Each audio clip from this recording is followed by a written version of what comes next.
To start your Lumi application image hotspot, open your downloaded Lumi application,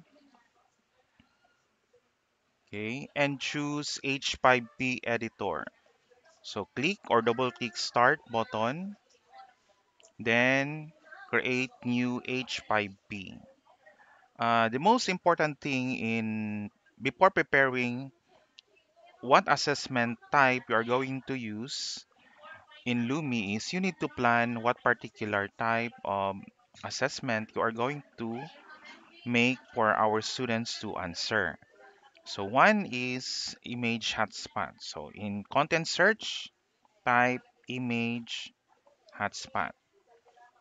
So click the details button. Again, you can click the content demo if you do not have knowledge about how to create image hotspot, or to create the use button if you already know how to make image hotspot.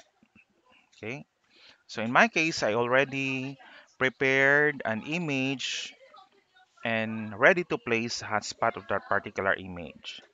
Okay, use for searching reports and copyright information. I'm going to type here the parts of your iPhone 5, okay, or 5s. Okay, I'm going to add the background image. So again, I'm going to proceed to my Lumi training folder.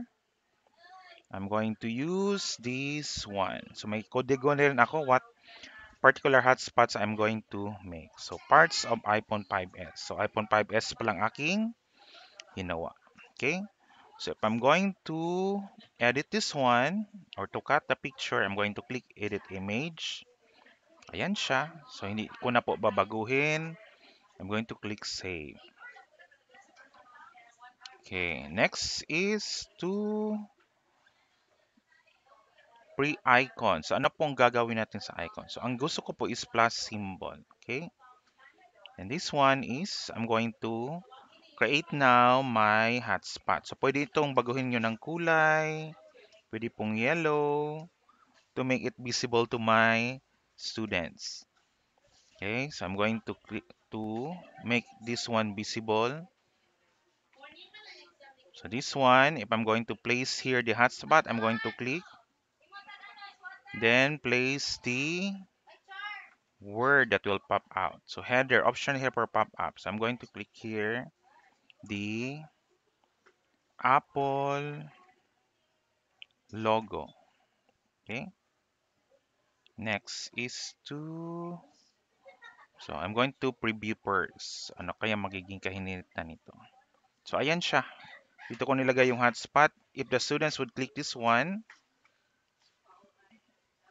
okay, lalabas yung the Apple logo. Yan po siya if you are going to hover only uh, the the cursor. But if I'm going to place this one here, so instead of the Apple header, lalagyan ko siya ng text. Okay, let us say the Apple logo. It is the trademark of the Apple company. Okay, so if I'm going to add items, wala na pang akong idadagdag. So i-close ko na lang po ito.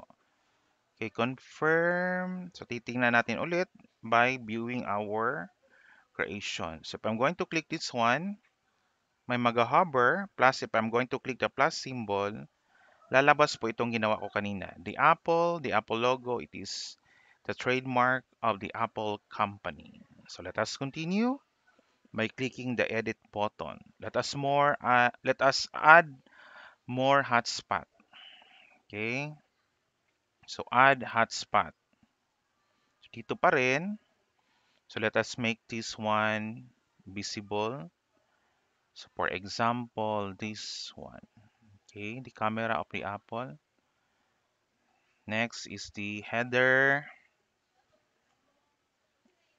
the phone camera.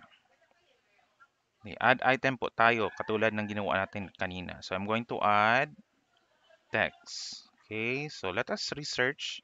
Gagamitin po natin yung internet, or kung maaari po natin gamitin ang internet to add more details of that uh, particular hotspot. Okay, research ako ng internet. Chrome. Okay, pupunta ako ng Chrome. What is all about this Apple camera? So I'm going to search iPhone 5s camera. So ayan po siya dito. So I'm going to highlight this one. Okay. Right click, copy. Then babalik po ako doon sa aking Lumi. Then I'm going to press Control V. Okay? Okay, so let us view what we have made. So ayan na po siya, nadagdag. So if I'm going to click this one, hover ko muna, lalabas po yung the phone camera. But if I'm going to click the plus symbol, ito po ang lalabas.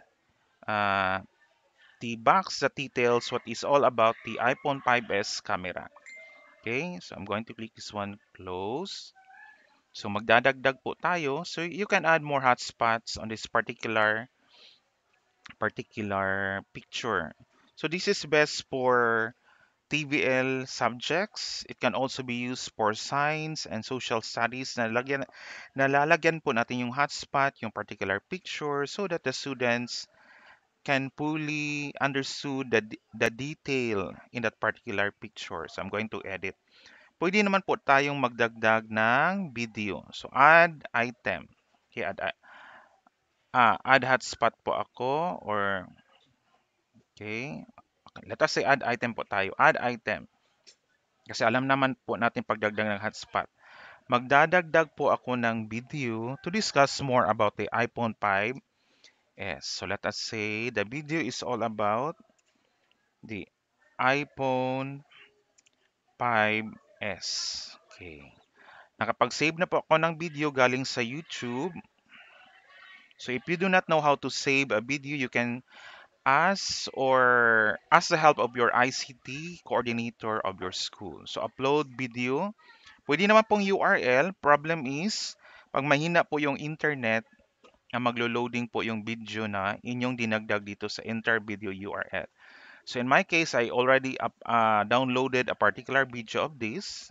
So magpunta ako doon sa Lumi Training, sample video, and this one. Ayan siya. Okay. So playback, autoplay, pag i-click ng bata. Pwede ko naman pong pa-upload ulit yung video pag nag-click po siya doon. So I'm not going to click this loop video box here. Okay, so let us preview our creation. Ayan siya. Okay, so click this one. Ayan siya. Closed. And iPhone camera. Ayan siya. Kasi dinagdag natin siya doon sa iPhone camera. So maliban sa maliban sa bibigyan niya ng detalye about yung iPhone 5s camera, meron din siyang video na nakapaloob.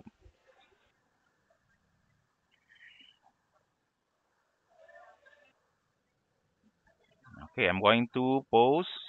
Okay. Okay, I'm going to close. Okay, how about saving this one?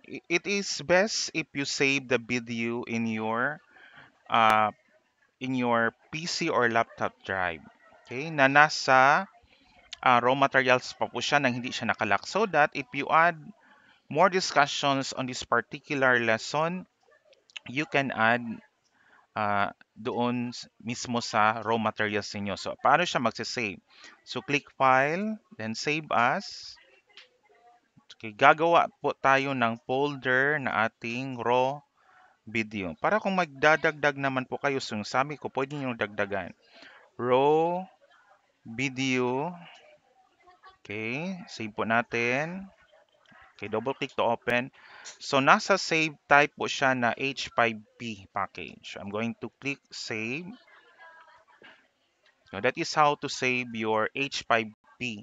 Pero iba naman po yung pagsisave kung ilalagay po natin siya sa internet. So that's all for the image hotspot of this tutorial.